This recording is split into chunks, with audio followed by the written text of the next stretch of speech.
اس لیے ضروری تھا کہ پہلا امام مہر نبوت پہ قدم رکھ چکا، اب اگر مہدی کے دوست پہ کوئی سوال ہو جائے تو پھر نبی کی عظمت ختم ہو جائے۔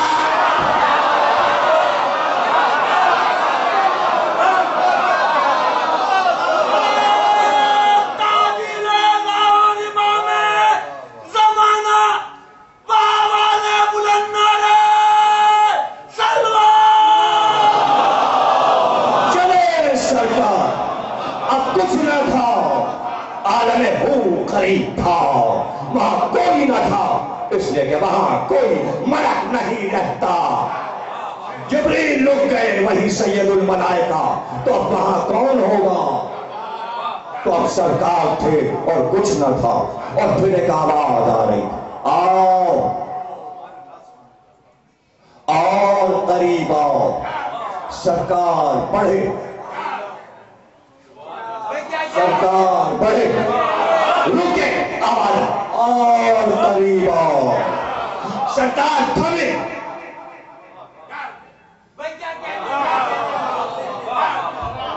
اور قریب آؤ۔ سرکار بڑھے، آواز آئی اور بڑھو، کچھ نظر آیا، سبحان ربی الاعلی۔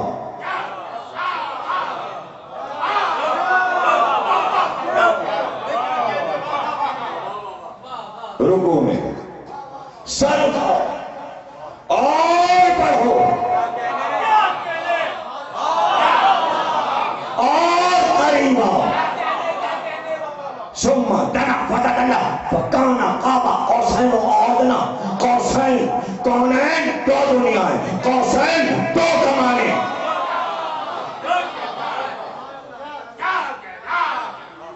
دو کمانے مل گئی، نہیں سمجھے؟ دو کمانے، قوسین، کعبہ، کعب کہتے ہیں گول پلیٹ کو، 20 پلیٹ میں سے ایسے لکیر کھینچ کے دو کمانے بن جائیں۔ کس طرح اللہ نے سمجھا؟ کعبہ پلیٹ، دو ڈوریاں کمان کی مل میں، نہیں سمجھے؟ دیکھیں سمجھاتا ہوں، یہ گھڑی لگی ہے دائرہ ہے نا، چلے آپ 12 سے چلے، یوں گھومے، آ گئے پیغمبر آئے، ایک کمان بنی، اب جبریل لے گئے۔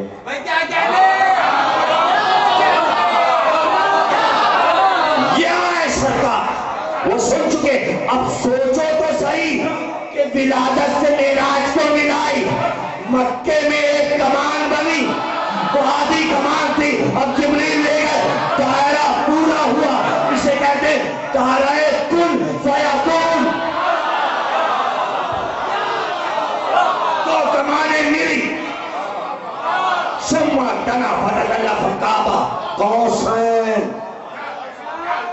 دائرہ ہوا پورا، دائرہ پورا ہونے کے لیے ضروری تھا اور قریب، اور قریب، اور قریب، اور قریب، اتنا قریب کہ سجدے میں گئے۔ سجدے سے سر اٹھاؤ تو اب پردہ تھا، پتہ چلا اس مقام تک آ گئے۔ پھر آواز آئی اور قریب، پردے سے قریب، اور قریب، پردہ ہلا اور قریب، پردہ ہٹا اور قریب، کچھ دیکھا، کیا دیکھا؟ کیا دیکھا؟ 13 معصوموں کا نور دیکھا، سب سے آگے علی کو دیکھا۔ اللہ نے بلایا تھا عزا خانہ اپنا دکھانے کے لیے، یہ زیارت تھی، اس کے پیچھے عالم ہو۔ پردہ کہاں پڑتا ہے؟ عزا خانے پر۔ عزا خانے میں کیا ہوتا ہے؟ 14 معصوموں کی یادگار، یہاں تشبیہ ہے، ماں حقیقت تھی، یہاں شبیہ ہے، ماں حقیقت تھی۔ اور پھر واپسی، اور سرکار کی واپسی، سرکار واپس آئے، یوں گئے جیسے پلک جھپکے، یوں آئے جیسے پلک جھپکے، سب چھوڑا، واپس آئے اپنے موضوع پر۔ اب کیا ہے؟ اب یہ ہے پروردگار مقام محمود پر پہنچا دے۔ کہاں گئے تھے؟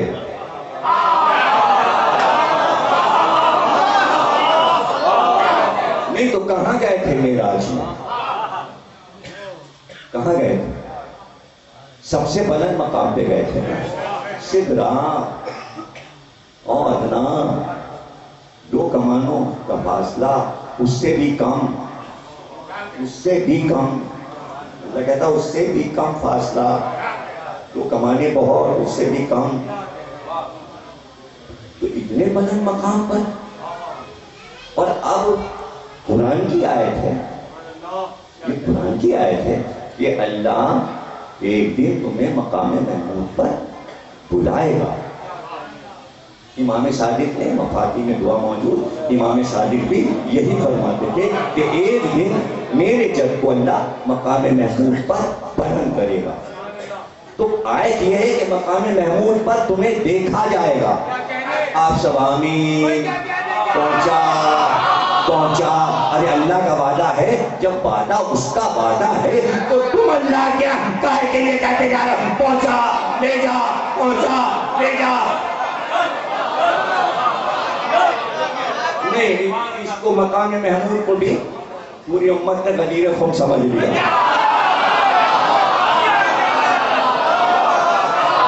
بھائی اللہ کا وعدہ ہے، اللہ کا وعدہ ہے، وعدہ ہے، بالکل برا نہ مانا کیجئے جب ٹی وی پہ یہ دعا ہے، یہ دعا نہیں ہے، آیت ہے، لوگ غلط فہمی میں ہے کہ دعا ہے، یہ آیت ہے قرآن کی، مقام محمود پر تم کو ہم لائیں گے، تو اللہ کا وعدہ ہے لائے گا۔ تو پتہ یہ چلانا تھا مسلمانوں کو کہ جب معراج میں اتنی بلندی تک پہنچ گئے سدرہ تک، تو پھر مقام محمود کچھ اور ہے، معراج سے بھی بلند، تو اس کی شرح کرتے، تفسیر بیان کرتے ٹی وی پر کہ مقام محمود ہے کیا۔ میں نے 2000 کتابیں شیعہ سنی دیکھی تاکہ پتہ لگاؤں مقام محمود کیا ہے۔ 2000 کتابوں کی لسٹ ہے، کتاب میری آ گئی ہے مقام محمود پر۔ آپ کتاب پڑھیں گے کہ مقام محمود کیا ہے۔ لوگوں نے کہا جواہرات کا پہاڑ ہے، کسی نے کہا زمرد کا پہاڑ ہے، کسی مفسر نے کہا یاقوت کا پہاڑ ہے، کسی نے کہا چاندی کا پہاڑ ہے۔ ارے کچھ بھی ہے، پہاڑ تو ہے، کوئی ہے بلند مقام ہے، لیکن مفسروں نے کہا کہ سرکار اس پر جب لائے جائیں گے تو وہ یوم محشر ہوگا، جسے سورہ علم میں کہتا ہے یوم الدین، دین و دنیا موضوع ہے، مالک یوم الدین، میں ہوں اس دن مالک، دین کا مالک میں ہوں، مجھ سے کوئی پوچھ نہیں سکتا، مالک میں ہوں، لیکن مقام محمود پر میں محمد کو لاؤں گا اور اعلان ہوگا، پوری خلقت آدم سے لے کر قیامت تک کے ساری مخلوقات کو اللہ کے محشر کے میدان میں روک دیا جائے گا، اور سب مقام محمود کو دیکھ رہے ہوں گے کہ محمد آنے والے ہیں مقام محمود پر۔ ہو گئی تقریر، یہ سب پانی دینا، آخری جملہ، تقریر کا آخری جملہ، بس سن لو، جلدی سے سن لو، 2 منٹ بس جلدی سے سن لو۔ مقام محمود پر اعلان ہو رہا ہوگا، سرکار مقام محمود پر آنے والے ہیں، اور ایک حکم ملے گا۔ کیا خلقت کیسے شروع ہوئی تھی؟ خلقت کیسے شروع ہوئی تھی؟ آدم کا پتلا